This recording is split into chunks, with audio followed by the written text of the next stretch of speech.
కి స్వాగతం. అనపర్తి మండలం అనపర్తి పోలీస్ స్టేషన్ లో రైతుల దగ్గర నుండి ధాన్యం కొనుగోలు చేసి ధాన్యం బకాయిలు తిరిగి చెల్లించకుండా రైతులను బెదిరించి భయప్రాంతులకు గురి చేస్తున్న కుతుకులూరు గ్రామానికి చెందిన వైఎస్ఆర్సీపీ నాయకులు పోతంశెట్టి కృష్ణారెడ్డి, వారి కుమారులు మరియు పడాల వెంకటరెడ్డి అనే వారిపై చర్యలు కోరుతూ తెలుగుదేశం పార్టీ రాష్ట్ర ఉపాధ్యక్షుడు నల్లమిల్లి రామకృష్ణ ఆధ్వర్యంలో ఫిర్యాదులు అందజేసిన దాదాపుగా 30 మంది రామవరం కుతుకులూరు గ్రామ రైతులు. అనపర్తి నియోజకవర్గంలో అనపర్తి మండలంలో పెద్ద ఎత్తున రైతుల్ని మోసం చేసిన ఘటన వెలుగులోకి వచ్చింది.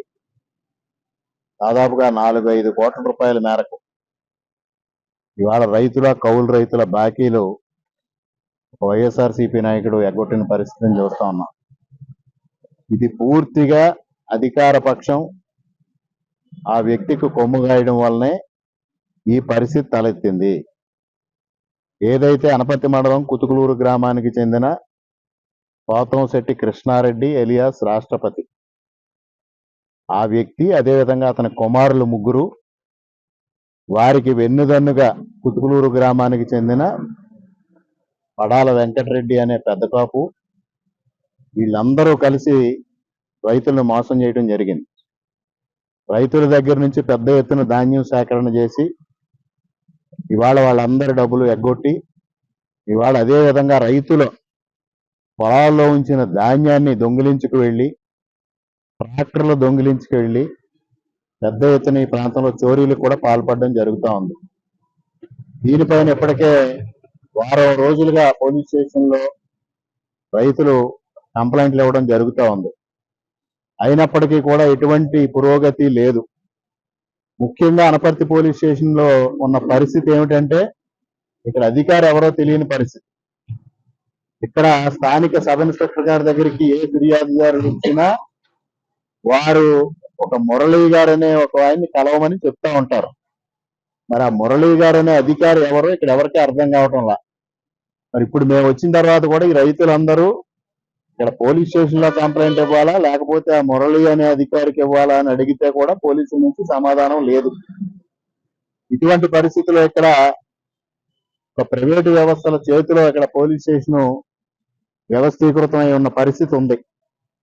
అటువంటి పరిస్థితులు ఇవాళ కౌలు రైతులు వీళ్ళందరూ చిన్న రైతులు పెద్ద ఎత్తున 1 లక్ష, 2 లక్షలు, 3 లక్షలు, 4 లక్షలు ఈ విధంగా బకాయిలు పేరుకుపోయిన పరిస్థితుల్లో ఇప్పటికే జగన్మోహన్ రెడ్డి గారి నిర్వాహకం వల్ల రైతాంగం తీవ్రంగా నష్టపోయింది.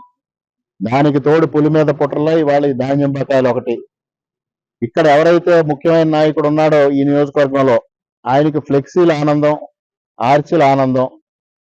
అందువల్ల ఈ పోతంశెట్టి కృష్ణారెడ్డి అనే వ్యక్తి ఆయన జన్మదిన వేడుకలకి, ఆయన ఇతర కార్యక్రమాలకి పెద్ద ఎత్తున ఫ్లెక్సీలు ఏర్పాటు చేస్తూ ఉంటాడు. దానితో ఆయనకి పూర్తి సంపూర్ణమైన మద్దతు ఆ ముఖ్యమైన నేత పలుకుతూ ఉంటాడు. అదేవిధంగా బిస్కెట్ రాణి గారి మద్దతు. దీనితో ఇక్కడ దిక్కుతోచని పరిస్థితిలో రైతాంగం ఉన్నారు. ఇవాళ దాదాపుగా ఒక రామవరం కుతుకులూరు గ్రామానికి చెందిన 30 మంది రైతులు ఇక్కడికి రావడం జరిగింది. నిన్న మరలా దీనికి ఒక కొనసాగింపుగా, ఈ డ్రామాకి కొనసాగింపుగా నిన్న ఎవరైతే నిందితుడు ఉన్నాడో అదే నిందితుడు సెక్షన్ ఇన్స్పెక్టర్ గారి ఆఫీసులో టెస్ట్ చేసి కొంతమంది రైతుల పేరున కంప్లైంట్లు ఇప్పించి తను ఏదో వాళ్ళకి సహాయం చేస్తున్నట్టుగా రైతులను మోసం చేసే పరిస్థితికి రావడం జరిగింది. దానికి యథావిధిగా పోలీసులు సహకారం అందిస్తా ఉన్నారు. ఇటువంటి నేపథ్యంలో అసలు ఈ రైతాంగానికి న్యాయం జరుగుతుందా లేదా తెలియని పరిస్థితి ఉంది. ఇవాళ వీళ్ళు తిరిగి ధాన్యం తోలిన తర్వాత డబ్బులు అడిగితే వీళ్ళపైన దౌర్జన్యం చేయడం, కొంతమందిని కొట్టడం, బెదిరించడం, చంపుతామని బెదిరించడం, పోలీసు వ్యవస్థ మా చేతిలో ఉంది, తిరిగి మీపైన కేసులు పెట్టామని బెదిరించడం, ఈ విధంగా ఇక్కడ సాగుతా ఉంది. దాదాపుగా ఈ 3-4 కోట్ల రూపాయలు ఇవాళ ఇక్కడ ఎమ్మెల్యే గారు బాధ్యత వహించాలి, వైఎస్ఆర్సీపీ నాయకులు బాధ్యత వహించాలి. మీ నాయకుడు వల్లనే ఇదంతా జరుగుతూ ఉంది. ఈ రైతాంగానికి డబ్బు తిరిగి ఇప్పించాలి. వాళ్ళ కళ్ళ నీళ్లు తుడవాల్సిందిగా డిమాండ్ చేస్తా ఉన్నాం. పోలీసులను కూడా తక్షణమే చర్యలు తీసుకుని వీళ్ళ సొమ్ములు తిరిగి ఇప్పించడమే కాకుండా వీళ్ళందరినీ బెదిరించినందుకు, దౌర్జన్యం చేసినందుకు క్రిమినల్ కేసులు నమోదు చేయాలని డిమాండ్ చేస్తా ఉన్నాం.